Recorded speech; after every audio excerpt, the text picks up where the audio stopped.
Ok, ben voilà, on y va, c'est Bon, parti. bonjour à tous et merci d'être si nombreux ce matin. Bravo pour les matinales. Oui, bravo pour le matinal.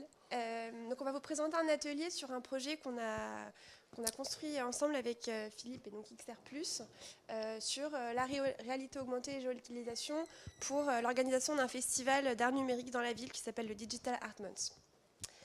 Euh, donc pour se présenter rapidement, peut-être que Philippe, je te laisse te présenter d'abord. Voilà, nous, on est une société basée à Caen et Paris. Petite start-up, on a commencé il y a un an et demi après 5 ans de recherche et développement. Et on fournit deux briques technologiques plus des services. Ces deux briques technologiques, on va rentrer dans les détails. Une première consiste à fournir une solution pour créer des expériences immersives, interactives, sociales sur le web, sans application à télécharger. On appelle ça le XR+ Studio. La société s'appelant la Compagnie des rêves éveillés. Ça dénote bien notre objectif qui est de permettre aux gens, simplement, facilement, à tout moment, de vivre un rêve éveillé, un lucid dream, comme on dit en anglais. Le deuxième brique technologique, c'est une cartographie qui permet de positionner ces expériences sur une carte. Et enfin, les services, c'est d'accompagner les entreprises, les institutions, les collectivités, les marques dans la mise en place de ces projets quand elles le souhaitent, puisque on a une technologie qui permet de le faire sans avoir beaucoup de compétences, sans être un développeur, mais on va revenir sur tout ça.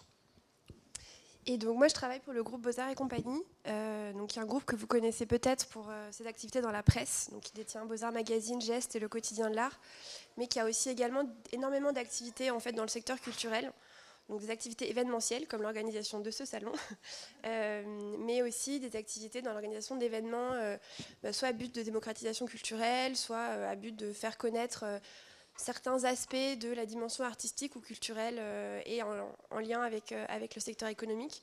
On a aussi énormément d'activités en lien avec l'édition, avec le consulting, avec l'accompagnement des entreprises dans leurs projets créatifs.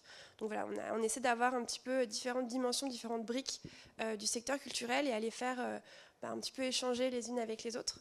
Et moi particulièrement, je suis en charge des projets en lien avec l'art numérique. Euh, et donc, ce qui nous réunit aujourd'hui, c'est le Digital Art Month, donc qui est un des projets dont on s'occupe chez Beaux-Arts, qui est un festival d'art numérique qui a été créé par une entreprise américaine qui s'appelle CADAF, qui est une foire crypto et numérique. Ça a été un petit peu les pionnières dans le secteur de l'art numérique aux États-Unis, donc ça fait un certain nombre d'années qu'elles existent. Et elles ont initié ce festival en 2019. Et donc l'idée, c'était de présenter des œuvres d'art numérique, notamment en réalité augmentée en vidéo, dans les rues de différentes villes dans le monde. Donc elles ont commencé par New York et Miami.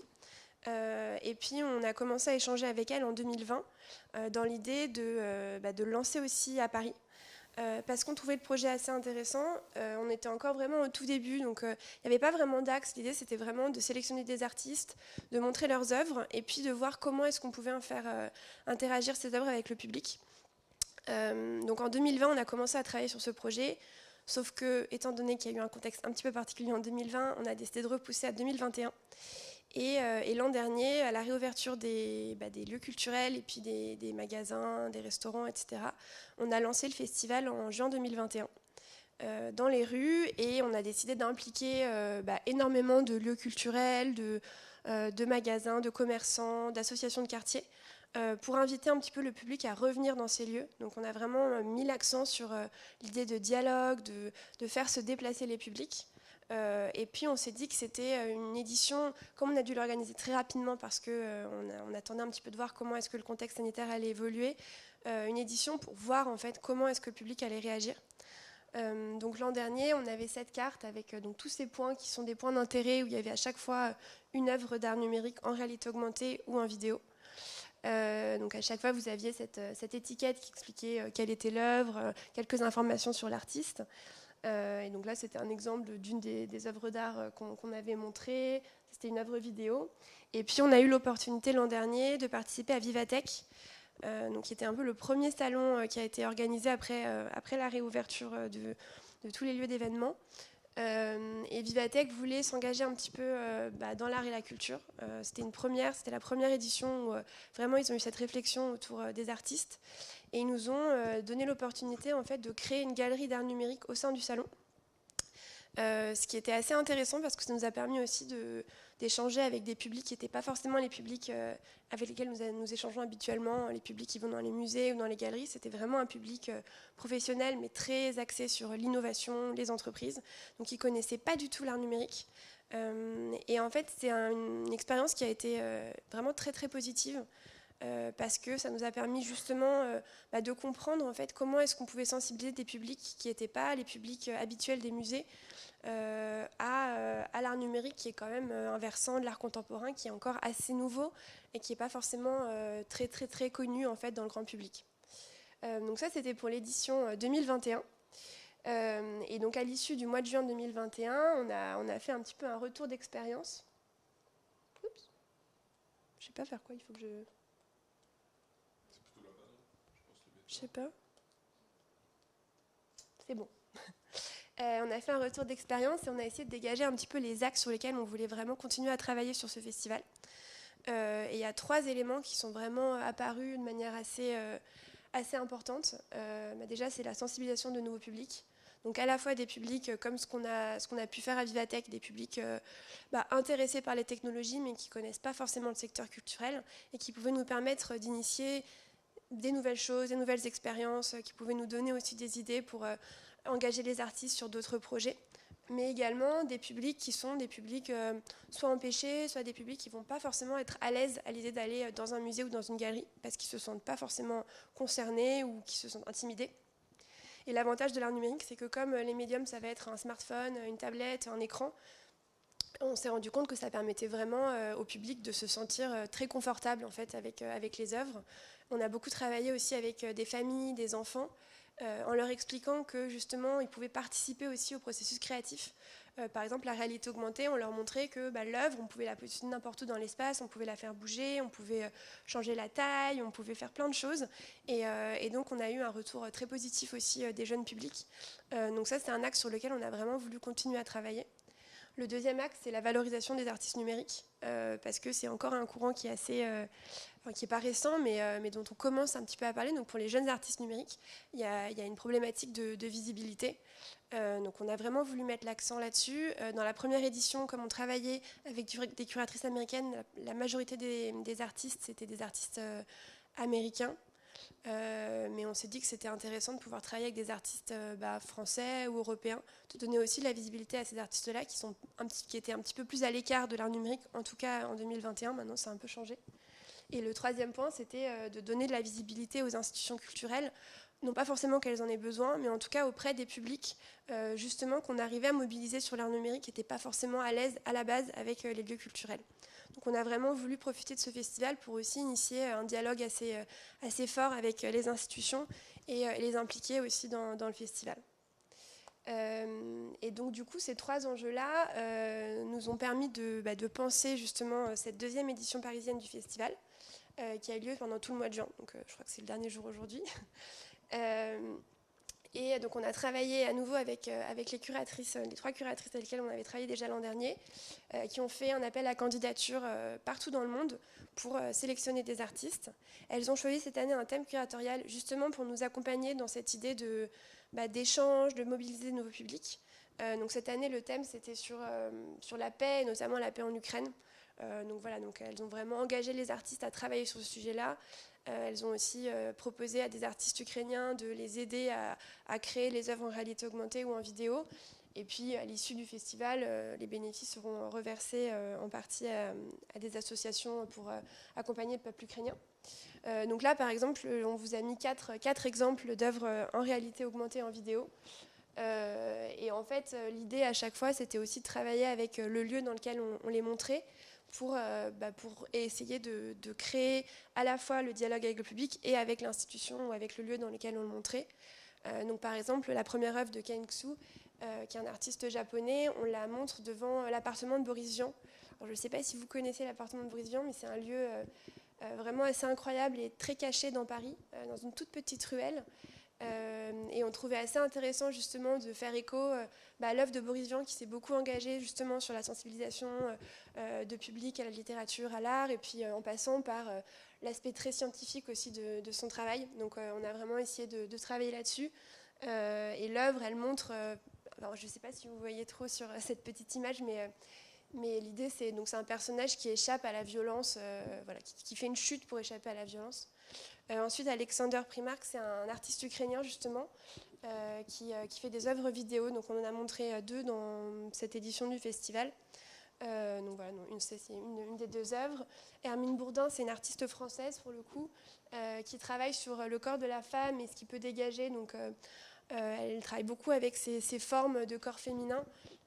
Et en fait, elle essaie de montrer que ces corps-là, ils peuvent porter des messages de force, de puissance. Ils peuvent avoir vraiment une symbolique assez importante politiquement.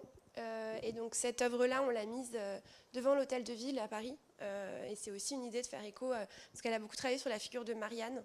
Donc c'est aussi de montrer que l'hôtel de ville de Paris, il a une place très importante dans l'histoire de France et dans l'histoire de Paris, avec la Commune, la Révolution française. Donc elle a tout un récit aussi autour de Marianne, du lieu de l'hôtel de ville, etc. Et ça, pour les publics, par exemple, étrangers, c'est assez intéressant parce que c'est des lieux dont ils ne connaissent pas forcément l'histoire et ça les intéresse de voir justement comment est-ce que l'art contemporain peut éclairer cette vision de l'histoire. Et cette dernière œuvre d'Andrew Boyle, donc lui, c'est un artiste qui est australien et qui travaille justement sur... alors lui, c'est quelqu'un qui est très engagé, mais sur l'idée que, en fait, politiquement, on a tendance à reproduire toujours les mêmes erreurs, les mêmes cycles, et qu'on pourrait imaginer que si on donnait plus de place à la jeunesse et aux messages qu'ils ont à faire passer, à leurs engagements, et parfois leurs engagements qui peuvent être un petit peu virulents, mais au moins qui font bouger les choses, on pourrait imaginer une machine à espoir, qui est donc cette machine qui pourrait aider en fait à repenser les conflits internationaux, la crise écologique, etc.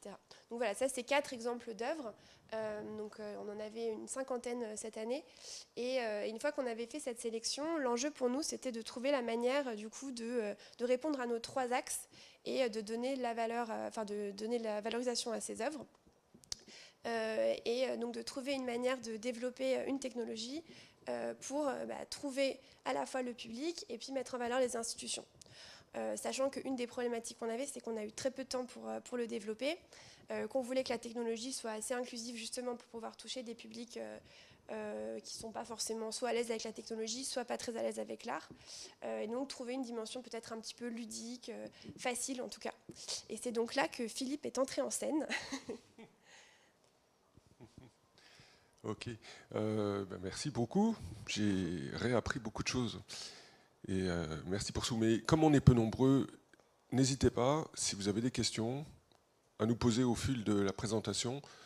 Ça enrichira et ça rendra les choses plus interactives. Est-ce que vous avez dès à présent des questions pour Pauline? Avant qu'on attaque un peu sur la partie, donc la solution qu'on a déployée, comment on l'a fait. Avant de revenir à la fin sur le retour d'expérience de cette année, qui se termine dans quelques jours, enfin théoriquement même ce soir, pour ce parcours augmenté dans la ville de Paris. Mesdames, messieurs, des questions? Alors justement, on va passer sur la solution. Ok, donc nous, comme je l'indiquais tout à l'heure, on est une petite entreprise technologique. On a commencé en 2018 à développer cette technologie, c'est un studio créatif où on ne constitue pas les contenus. On les assemble, on en fait des compositions et on permet aux éditeurs de les publier en réalité augmentée, en réalité virtuelle, à partir d'un téléphone, sans avoir d'application à télécharger. Et le studio lui-même, c'est une plateforme SaaS, donc on n'a rien à télécharger. Donc notre volonté, c'est de démocratiser, par une technologie accessible à tous, la capacité à créer des narrations immersives, interactives, sociales, et en plus de pouvoir les positionner dans l'espace en les géolocalisant. Ok. L'idée, donc, quand on s'est rencontrés et qu'on a commencé à travailler sur ce projet, c'était il y a, je crois, un mois avant que ça démarre, hein. Oui. Ça s'est fait très rapidement. Ça a été de trouver une solution pour que toutes ces œuvres, cette cinquantaine d'œuvres, ces 50 lieux soient associés, merci, à des points d'intérêt, on appelle ça comme ça dans le jargon, c'est-à-dire des emplacements sur la ville de Paris et sa proche banlieue, pour qu'à chaque fois, un endroit, une localisation corresponde à une œuvre. On a donc utilisé une logique aussi de gamification pour créer une sorte de parcours libre pour intéresser les gens et enfin gagner des bonifications. En l'occurrence, on y reviendra tout à l'heure, c'était des places dans des musées, c'était des abonnements au magazine Beaux-Arts. Donc une logique de gamification qui est souvent nécessaire sur ces parcours pour créer un peu d'incentive. Et puis enfin, une approche très agile. Nous nous occupons de la technologie et de la création pour le compte des Beaux-Arts, pour qu'on puisse faire des itérations très rapides et fréquentes pour améliorer, pour mettre en place, sachant que tout s'est déroulé très très rapidement. Alors, si tu peux passer la slide suivante. Donc, on commence par la carte, puisque finalement, la carte, ça va être le point d'accès de l'expérience aux utilisateurs. On n'a pas de vidéo, malheureusement. Si vous passez tout à l'heure sur le stand, on est juste à côté en D49, je crois. Je pourrais vous montrer, il y a des QR codes, et puis on a les affiches qui vous donnent accès à cette carte. Donc, on positionne les points d'intérêt. Là, c'est un projet qu'on a déployé à Cannes, de la même façon, dans la ville, avec des balises, des punaises, le cas échéant de différentes couleurs, et on peut définir dans notre technologie que pour accéder à cette expérience, il faut être dans un rayon de 5 mètres, 10 mètres, 20 mètres, et ainsi seulement quand on est physiquement dans le lieu, dans le point d'intérêt, on accède à l'œuvre. Dans le cas du projet Digital Art Month, on a commencé comme ça, et puis on l'a ouvert pour qu'on puisse y accéder à distance, notamment de CADAF aux États-Unis ou partout en France, pour ne pas créer la contrainte, parce que les espaces dans Paris étaient quand même assez éloignés, d'avoir nécessairement à se déplacer. Cette carte, c'est une carte donc interactive qui s'appuie sur le GPS. Tout le monde a le GPS sur son téléphone et qui positionne latitude-longitude de chacun des points d'intérêt. On est soi-même représenté par ce qu'on appelle un blue point, un point bleu, et on voit donc où se trouvent les œuvres sur sa carte, et on se déplace, on voit son point se déplacer, et quand on rentre dans le périmètre, on trouve le QR code de l'affiche. J'en ai quelques-unes ici, qui permet d'accéder aux expériences en démarrant le parcours où on veut, et ensuite, à partir de la carte, on peut trouver les autres points. OK ? C'est sur cette carte qu'on va gérer le score, qu'on va gérer la distance restante d'un point d'intérêt à l'autre par rapport à l'endroit où on se trouve. Et c'est une approche no code. Tout simplement, Pauline nous a donné les adresses des lieux, les œuvres qu'il fallait présenter à chacun d'entre eux, un fichier Excel en fait, tout simplement. Et à partir de là, notre technologie va calculer les latitudes, longitudes automatiquement pour les 50 points et importer sur le fond de carte les balises, les couleurs et les œuvres associées. On utilise aussi ça pour permettre de se servir de cette carte comme un teaser, sans pouvoir consulter les œuvres, avant le lancement du festival, permettre aux gens à distance de voir où se trouvent les points d'intérêt et ce qu'on appelle une cover, sans accéder à l'œuvre, pouvoir voir de quoi il s'agit, l'artiste et une image de son œuvre. La deuxième étape, ça a été d'utiliser le studio. Donc le studio, c'est ce qui permet de créer les expériences. On avait dans le cas présent, au départ, les expériences étaient hébergées sur Snapchat et Instagram. Les artistes les ont créées sur leurs studios respectifs. Mais il y avait des vidéos qui, elles, n'étaient hébergées nulle part. Et donc, on a décidé avec Pauline d'utiliser notre techno, le studio. Vous ne voyez pas la vidéo encore une fois, mais c'est encore une fois une approche no-code. Donc accessible facilement. Là, on l'a géré pour le compte de Beaux-Arts, parce qu'on a l'habitude évidemment. Et pour chacune des vidéos, il y en avait 25, on a créé une expérience. Et c'est donc vers cette expérience créée dans le studio XR+, que quand on était sur une vidéo sur la carte, on accédait en réalité augmentée. Et là, ça consistait systématiquement à permettre aux gens d'ancrer la vidéo sur le sol. La réalité augmentée, ma définition, c'est reconnaître l'environnement, le monde autour de nous. Et il est constitué de gens, d'êtres humains, d'êtres vivants, d'objets et de lieux. On reconnaît une surface plane, on reconnaît une surface verticale, on reconnaît une image, et donc on est capable de s'accrocher dessus. Donc là, on s'est accroché sur le sol, et donc on positionne la vidéo qui se lance, et elle ne bouge pas, c'est nous qui nous déplaçons dans le contenu. Donc c'est en cela que la réalité augmentée est un média extrêmement puissant, parce que non seulement on voit, on écoute, mais aussi on est immergé, on est ancré dans la réalité.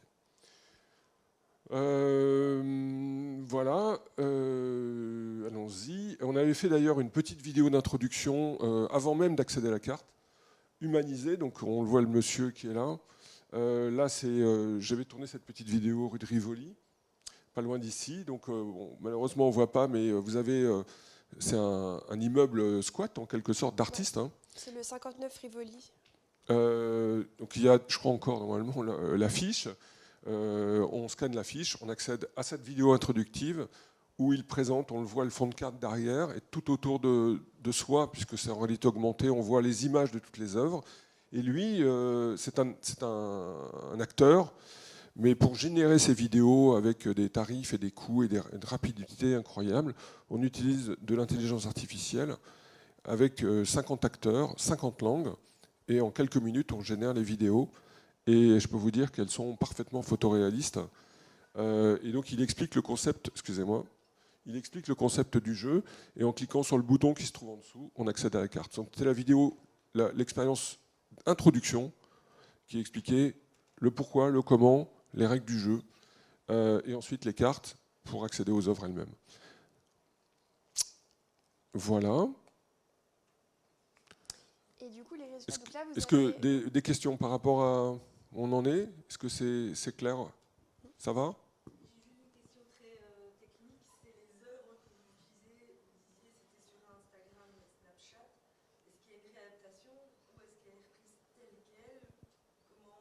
Oui.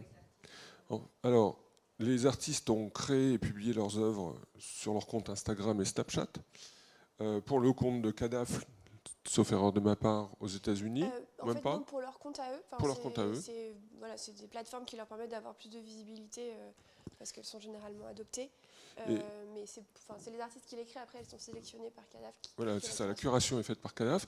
Et en fait, Pauline nous a transmis le lien de cette œuvre sur Snapchat ou sur Instagram. Et dans notre technologie, au point d'intérêt concerné, on tape l'URL de cette œuvre. Alors, sans rentrer dans trop de technologie, si c'est une page web pour les vidéos qui n'étaient pas sur Snapchat, Instagram, bah, c'était la vidéo qui était hébergée et publiée par XR+. Si c'était Instagram ou Snapchat, il faut que je change encore. Voilà. J'en étais où? Oui, pardon. En fait, on a la possibilité de faire ce qu'on appelle un deep link. C'est-à-dire c'est une URL qui envoie directement sur l'œuvre dans un réseau social, dans une application. Et si la personne n'a pas installé Snapchat, Instagram ou n'importe quelle autre application qui serait appelée, le deep link consiste à lui permettre d'accéder automatiquement au store pour la télécharger. D'accord, mais la question c'était vraiment sur le fond de l'œuvre. L'œuvre en tant que telle n'est pas modifiée par l'artiste en fonction du lieu, ou est-ce qu'il y a une demande de mise en connexion l'œuvre avec le lieu? Oui. Ah oui, pardon, je n'avais pas compris votre question, mais non, en fait, non, justement, on ne veut pas demander trop de travail à l'artiste. C'est l'artiste qui propose une œuvre. Alors parfois, il nous demande quels sont les lieux qui sont sélectionnés. Voilà, en fonction du thème, ils peuvent recréer une œuvre pour participer. Mais c'est eux qui font ce choix-là. Sinon, il y a plein d'artistes qui nous proposent des œuvres, et notamment beaucoup d'artistes qui ne connaissent pas forcément les institutions parce qu'ils ne sont pas français. Voilà, bon, quand c'est un musée, ils les connaissent souvent, mais quand c'est le 59 Rivoli, par exemple, ils ne le connaissent pas. Et donc voilà, donc ça peut être, on leur présente les lieux. Il y en a certains qui vont nous dire, ah, moi j'aimerais bien que telle œuvre soit affichée à tel lieu. On en parle avec le lieu, si le lieu est d'accord. Enfin voilà, il y a vraiment un échange qui se crée entre l'artiste, le lieu et puis les curatrices. Mais on essaye de ne pas demander trop de retravail des artistes. L'idée, c'est vraiment de valoriser leurs œuvres qui existent déjà, ou en tout cas leur travail en tant qu'artiste contemporain. Oui, monsieur? Une question technique encore. Si on prend l'exemple de cette artiste française qui travaille sur le corps de la femme, Ouais. sa sculpture, Ouais. elle l'a créée, elle l'a mis en ligne sur Instagram par exemple. Cette image, cette sculpture, cette œuvre avait un fond. Là, quand vous la récupérez, on voit bien qu'elle est détourée. Elle a son masque de détourage pour la réincruster dans la réalité. Et dans ce cas-là, ce traitement, c'est l'artiste qui avait prévu un alpha channel, si je puis dire, ou c'est vous qui avez retraité l'œuvre pour pouvoir l'intégrer Alors, pour la partie technique, donc non, là on n'a pas utilisé d'alpha blending, de masquage du fond pour le remplacer par la réalité. C'est quelque chose qui se fait directement dans le studio, mais en l'occurrence, bien sûr, on s'est interdit de toucher aux œuvres. La possibilité que cette œuvre, à mon avis, elle était plutôt sur Snapchat ou Instagram, elle n'était pas sur notre studio. Bah, en fait, simplement, le background, l'arrière-plan fait partie de l'œuvre. Et on peut se retrouver dans une vidéo 360, une image 360 avec l'œuvre, en masquant le contour. en masquant la réalité, le contexte, tout en étant malgré tout ancré sur le sol. Donc on peut se déplacer en marchant à l'intérieur de l'œuvre, tout autour de soi avec un fond. Est-ce que tu... Oui, et puis aussi, c'est des artistes qui créent en réalité augmentée. Donc là, on vous le montre en 2D sur un écran, donc on a effectivement cette impression d'une œuvre détourée. Mais si vous testez l'œuvre en réalité augmentée, c'est vraiment... D'ailleurs, celle-ci, c'est également une artiste une œuvre de la même artiste. C'est vraiment le personnage, il se déplace, il danse dans l'espace. Donc c'est une œuvre qui a été créée à la base pour être en réalité augmentée. C'est pas un retraitement ensuite de l'œuvre, d'une œuvre qui aurait été, je sais pas, une image ou une vidéo. C'est vraiment, l'artiste l'a créée pour être en réalité augmentée. Il a donné l'accès en fait à son œuvre Snapchat, Instagram, et si c'était des vidéos qui n'étaient pas publiées sur ses réseaux sociaux, Pauline m'a donné le lien, on l'a téléchargé, on l'a mis sur le studio, on a créé l'expérience et on en a fait une œuvre publiée à un endroit précis. Donc ça a pris quelques heures, hein, parce que c'est très facile. Un produit, une œuvre, enfin un contenu sur un studio de création, on définit quel est le type d'ancrage et c'est fini. Au passage, si vous voulez tester, je sais pas, je pense que vous pourriez à distance accéder au QR code et normalement vous allez accéder à la vidéo d'introduction que je vous ai évoquée tout à l'heure, on voyait l'acteur. Et ensuite, une fois que vous aurez fait cette vidéo, en cliquant sur le bouton de la carte, vous accédez à la carte, vous allez voir que on accède au GPS ici, peut-être dans cette salle. En tout cas, à l'extérieur, ça marche très bien. Mais du coup, je ne sais pas si on a bien répondu à votre question, mais en tout cas, c'est des artistes qui vont travailler. Par exemple, on a pris l'exemple de Snapchat et Instagram, mais cet artiste, on a également diffusé son œuvre justement à Vivatech sur une autre plateforme cette année, qui permettait d'avoir d'autres types d'interactions avec les œuvres en réalité augmentée. Donc là, elle a fait le choix de retravailler son œuvre pour l'intégrer dans cette plateforme, et c'est un travail qu'elle va faire de développement pour que son œuvre en réalité augmentée soit disponible sur telle ou telle plateforme. Mais c'est vraiment des œuvres qui sont faites pour être en réalité augmentée. Il n'y a aucune version de cette œuvre qui est en vidéo ou en image. Voilà. Un fichier vidéo MP4. Ouais.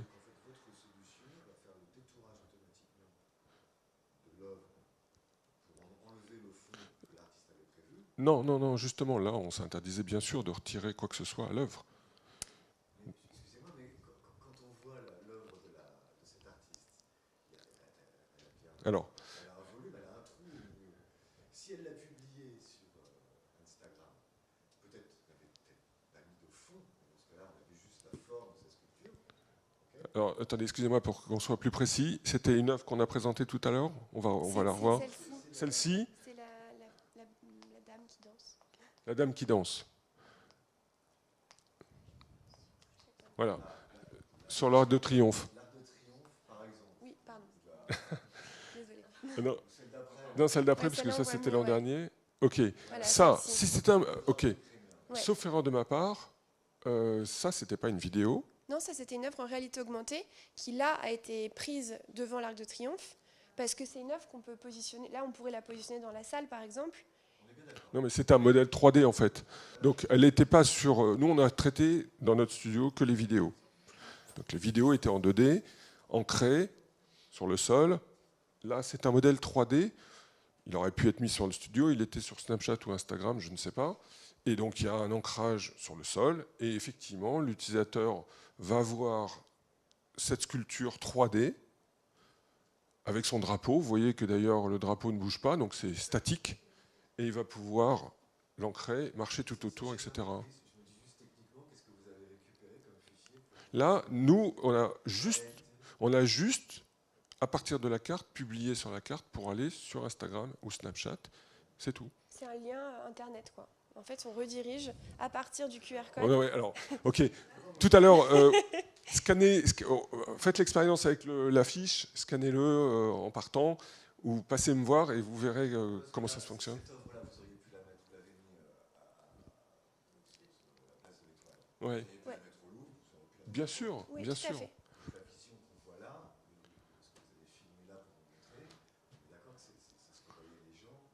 Vous auriez pu la mettre n'importe où. Oui, mais comme notre système de cartographie oblige ou positionne l'œuvre à un endroit donné et qu'il faut être dans le périmètre de 10 mètres, 20 mètres, 30 mètres, on peut obliger, c'est un choix éditorial, que les gens, pour accéder à cette œuvre, soient à cet endroit précis. On est d'accord. Mais c'est juste pour incruster cette œuvre, ce volume 3D, dans la réalité. Il faut bien la détourer. Mais c'est une œuvre en 3D, donc il n'y a pas nécessairement de fond. On est bien d'accord. Mais dans ce cas-là, qu'est-ce que vous récupérez comme fichier? Je ne récupère aucun fichier, j'envoie vers Snapchat ou Instagram depuis la carte. Si j'ai bien compris, là, sur Instagram, c'est la vidéo avec un document.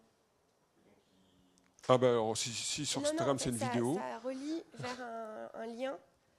C'est comme un filtre en fait. Ça relie vers un filtre Instagram, donc que vous pouvez voir dans l'espace. On pourrait réincruster cette œuvre, ce visuel, qu'il soit 3D, 2D, vidéo, etc., n'importe où, dans n'importe quel Oui.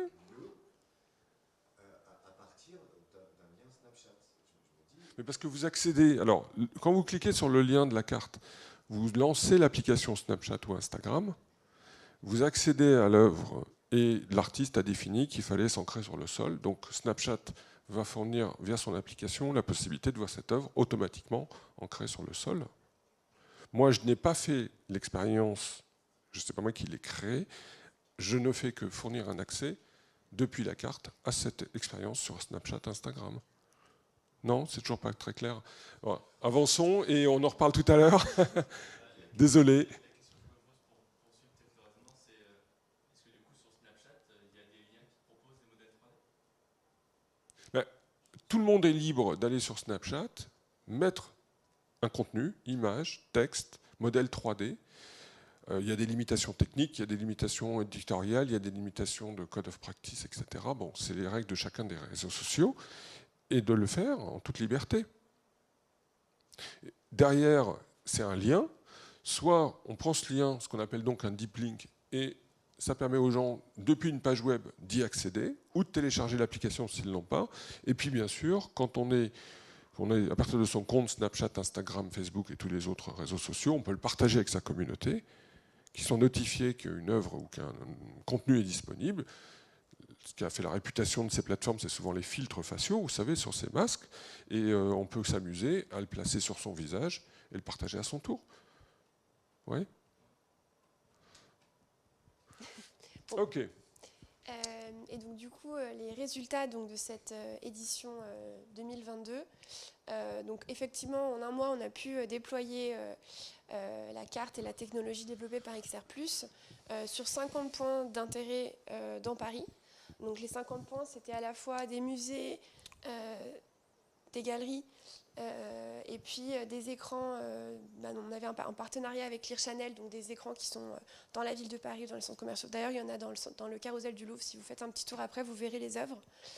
Et dans les bornes Vélib. Donc on a également un partenariat avec Vélib qui a fait tout un parcours en fait, autour de ce festival. Donc sur certaines stations Vélib, vous avez les QR codes qui vous amènent vers certaines œuvres. Et on a également travaillé avec la ville de Paris, donc qui met à l'honneur cette année les fontaines de la ville. Donc on a aussi intégré des fontaines dans les différents parcours. Et donc à l'issue du mois de juin, donc, il faudra qu'on re-regarde les chiffres, mais on a eu un certain nombre donc, de scans des QR codes et puis des millions de vues des œuvres vidéo sur les écrans. Et ce qui était assez intéressant pour nos partenaires donc institutionnels, c'est des nouveaux profils de visiteurs qui ont découvert ces lieux et qui ont pu aussi du coup s'intéresser aux musées en question ou aux lieux culturels qu'ils ne connaissaient pas forcément. Hop. Et voilà, donc après, on va devoir réfléchir avec Philippe à un retour d'expérience un petit peu à repos après la semaine prochaine. Mais les différents points, je pense qu'on pourrait mettre en avant, c'est que les difficultés qu'on a eues, c'était le côté vraiment timing extrêmement serré, de tout faire en un mois, avec les œuvres d'artistes qui arrivaient un petit peu au fil de l'eau, le développement technique qui prend quand même du temps. Qui était un peu compliqué. En termes de communication, c'est un projet qui repose beaucoup sur la communication auprès du grand public. C'est pareil, le timing a fait que c'était un petit peu compliqué de communiquer auprès de tous les publics qu'on aurait voulu sensibiliser à ce festival. Ce qui fonctionne assez bien, c'est le côté vraiment agile dans ce type de festival, parce qu'on a tellement de partenaires différents, tellement d'interaction avec des profils différents, que c'est assez important justement de pouvoir réagir assez vite. Là, le fait que notre partenaire qui s'occupait de la curation était aux États-Unis, ça a été un petit peu compliqué, tout simplement parce que le décalage horaire fait qu'il y a une réactivité qui est toujours un petit peu latente. Mais un point qui a vraiment été important, c'était l'identification des bons partenaires. Donc je pense que là, par exemple, la plateforme XR+, pour nous, ça a été vraiment la réponse à nos attentes sur les différents axes sur lesquels on voulait se développer cette année, notamment sur la dimension d'inclusivité, ludique, de facile d'accès, le fait que ce ne soit pas une application, par exemple, ça pouvait vraiment permettre de parler à des publics très variés. Donc ça, c'est vraiment les 3 points principaux à chaud, on va dire. Et je pense que les bonnes pratiques qu'on a pu identifier à l'issue de cette édition, mais qui en fait reflètent aussi ce qu'on avait pu remarquer l'année dernière, c'est vraiment l'importance des partenaires et la manière dont on peut les embarquer. Donc à la fois les partenaires techniques, mais aussi les partenaires qui vont montrer les œuvres. On s'est rendu compte en regardant les scans que les œuvres qui marchent le mieux, c'est les œuvres où vraiment l'institution s'est engagée pour faire parler du festival, pour faire parler de l'artiste et vraiment renseigner sur l'œuvre qu'on présentait dans leur lieu. Ils avaient toujours envie d'en parler, etc. Donc ça marche très bien. Et ça a aussi beaucoup de sens en fait pour ce type d'événement parce que ça permet justement de créer le dialogue qu'on recherchait un petit peu entre institutions, jeunes artistes, publics un petit peu éloignés. Donc ça c'était un point sur lequel on aimerait bien mettre l'accent l'an prochain. Le côté prototypé dès que possible, je pense que c'est un point sur lequel Philippe sera d'accord, le fait de pouvoir lancer le plus tôt possible et voir aussi comment est-ce qu'on peut faire évoluer l'expérience un petit peu au fil de l'eau et pas du coup devoir attendre le dernier moment. Je pense que c'est un élément qui permet aussi de voir comment est-ce que les publics réagissent. Surtout que l'art numérique, c'est quand même un secteur qui évolue très vite. En un an, on a déjà vu des évolutions gigantesques. Donc le fait de pouvoir avoir la main justement sur la manière de présenter les œuvres et les artistes, c'est assez important. Et cette année, donc ça c'était pour le coup un peu nouveau, justement l'accent qu'on a mis sur le fait d'impliquer des artistes locaux et d'avoir un thème curatorial qui puisse sensibiliser d'autres publics, c'était un élément qui a assez bien marché à la fois en termes de com et aussi de médiation pour les différents publics, pouvoir créer un peu ce dialogue entre les artistes et les publics, c'était un élément qui marchait bien. Hop, est-ce que vous avez des questions ? Oui. Moi, je me demandais, le fait d'avoir atteint de nouveaux publics, est-ce que c'est grâce aux différents lieux que vous avez choisis, notamment aux différents partenariats avec les bornes, Vélib, etc. Ou est-ce que c'est grâce à la communication sur vos réseaux sociaux? Enfin, comment vous avez pu finalement atteindre ces nouveaux publics? Alors, il y a plusieurs réponses. Je pense que la communication sur nos réseaux et puis dans nos magazines, etc., en fait, c'était un public qui était quand même déjà assez sensibilisé à l'art et notamment à l'art contemporain. On a quand même un lectorat qui est assez jeune et assez intéressé par ce type d'événements. Donc, c'était pas forcément par là qu'on a touché nos publics. C'était effectivement par les partenariats. Donc, Vélib, c'est un super exemple. Ils se sont vraiment engagés sur ce projet. Ils ont fait des newsletters.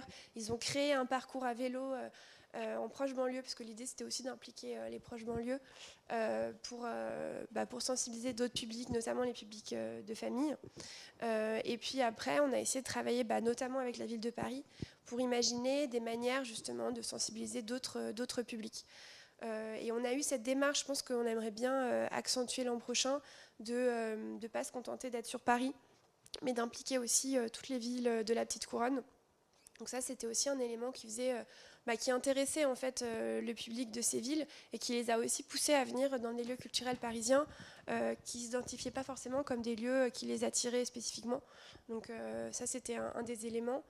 Et puis le fait de travailler aussi avec... l'année dernière, on avait travaillé avec des influenceurs, par exemple. Donc c'était aussi un élément qui avait assez bien marché. Le partenariat avec Vivatech, c'est toujours un point qui fait qu'on va sensibiliser d'autres publics. Donc là, c'est des publics qui sont plutôt professionnels, plutôt axés sur la tech. Mais Vivatech permet aussi d'attirer des publics soit familiaux, soit qui sont vraiment intéressés par le côté un peu waouh de l'innovation. Et qui voient que dans l'art aussi, il y a des choses qui se passent qui sont innovantes et technologiques. Donc ça, c'est assez intéressant. Et l'idée, ce sera aussi l'an prochain de dupliquer en fait ce festival. Donc là, on l'a fait à Paris. Il existe aux États-Unis, donc il est répété à New York et Miami tous les ans. Mais là, on travaille avec d'autres villes en France pour essayer de voir comment est-ce qu'on pourrait le dupliquer. D'autres villes aussi en Europe et au Moyen-Orient. Donc l'idée, c'est vraiment dans chaque lieu d'impliquer d'autres partenaires, de trouver d'autres manières de sensibiliser le public. Et dans chaque ville, c'est très différent en fait les publics qu'on va vouloir attirer et les manières de s'adresser à eux. Donc le fait de passer par des partenaires, je pense que c'est, en tout cas nous, c'est la démarche qui a été la plus efficace. Sur la partie inclusion, il y a aussi, je pense en complément à ce que Pauline a indiqué, l'absolue nécessité de réussir sa communication. Alors certes, avec les publics, avec les partenaires, mais aussi avec les affiches. Aujourd'hui, il y a des QR codes partout. Donc comment faire la différence dès le premier regard pour susciter l'attention et inciter les gens à scanner le QR code que vous avez vu sur l'affiche. Il y a des solutions pour cela, parce qu'un QR code, c'est finalement un élément créatif, qui peut être artistique. Et bien sûr, éviter tous les points de friction.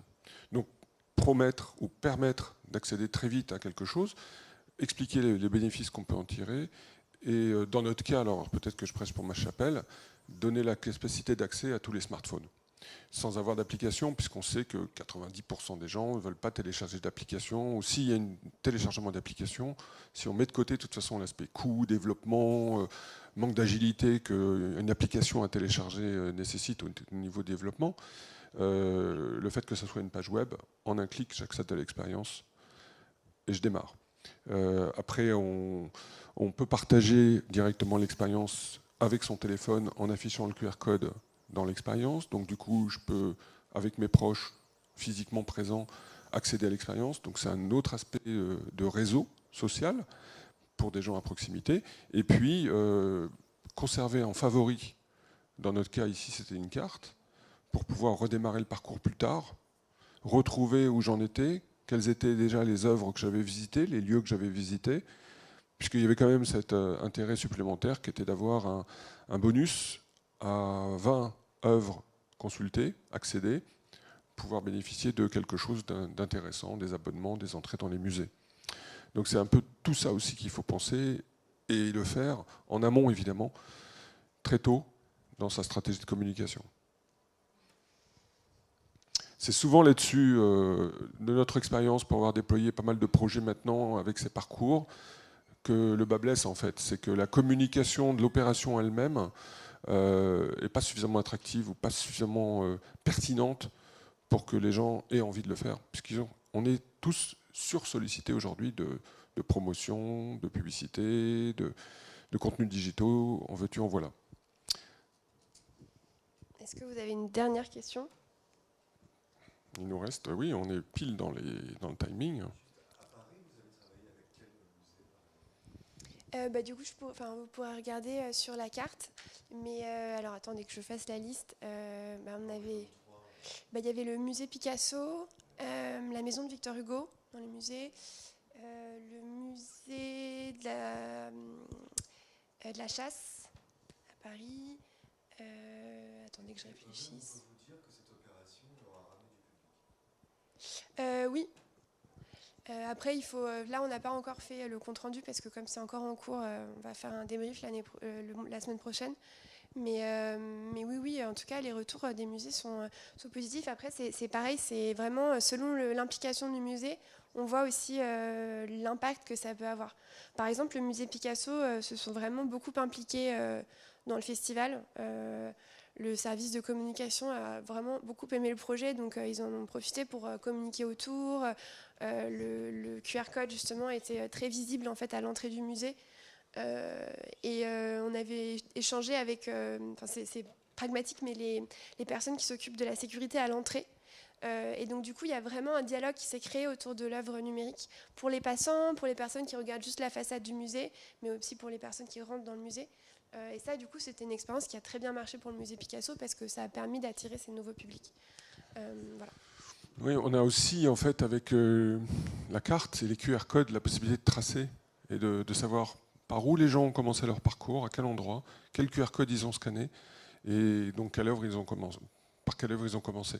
Et donc de mesurer, parce que c'est bien de dire ça a apporté du trafic, ils l'ont pu le constater de visu, mais nous on a les éléments précis, chiffrés, sur tous les parcours, tous les utilisateurs, toutes les offres qui ont été accédées. Profil, vous voulez dire? Les données? Ah non, il n'y avait pas de formulaire, il n'y avait pas de données collectées sur les utilisateurs, il y avait juste un cookie de navigation pour leur permettre d'avoir leur score et de revenir plus tard. Et à chaque fois que quelqu'un scanne un QR code, chaque fois qu'il accède à la carte, on avait l'information, personne n'a accédé, combien de temps elle est restée sur la carte, est-ce qu'elle a accédé à telle expérience, etc. Donc des données statistiques. Mais on aurait pu en avoir, enfin tu me proposais d'en mettre, pour le coup là c'était un choix de notre côté, on voulait pas bloquer en fait certains publics qui voulaient pas donner des données, enfin c'était un choix, mais vous aviez la possibilité techniquement de le faire. À Cannes par exemple, sur l'IA Challenge qu'on a fait en avril, c'était une demande de Cannes de commencer l'expérience dès que je scanne un QR code, donc dans la ville, devant les magasins, là c'était pas des musées, de commencer par demander aux gens de saisir le formulaire. Ce n'est pas une bonne pratique. On leur avait indiqué que c'était dangereux de faire ça parce qu'on a constaté, mais ça a duré 2 jours, donc on n'a pas pu changer quoi que ce soit, que 50% des gens, quand ils accèdent à un formulaire, on leur demande de l'information personnelle, avant d'avoir pu tester, avant d'avoir pu mesurer le bénéfice, abandonnent. Donc il faut savoir observer, comprendre, agir. Et nous, là-dessus, on fournit des statistiques temps réel qui permettent d'observer, comprendre et agir le cas échéant quand la durée du festival, du service, n'est pas sur 2 jours. Là, sur 1 mois, on a pu faire des ajustements. C'est pour ça qu'on s'est rendu compte très vite que les gens faisaient 1 œuvre, 2 œuvres. Elles étaient parfois distantes d'1 kilomètre. Et on a décidé avec Pauline que, c'est pas moi qui ai décidé, mais j'ai proposé qu'on laisse les gens, à partir du moment où ils démarrent le parcours, accéder aux œuvres, même s'ils n'étaient pas situés physiquement. Ce qui a permis effectivement de consulter beaucoup plus d'œuvres. Je crois qu'on va devoir terminer l'échange. Merci beaucoup. À votre disposition. On espère que ça vous a intéressé. Et n'hésitez pas. Mon stand est juste derrière, si vous voulez qu'on discute un peu de comment ça fonctionne. Et Pauline, il faudra qu'on recommence à d'autres occasions cette présentation. Avec plaisir. Merci beaucoup. Bonne journée. Au revoir, merci.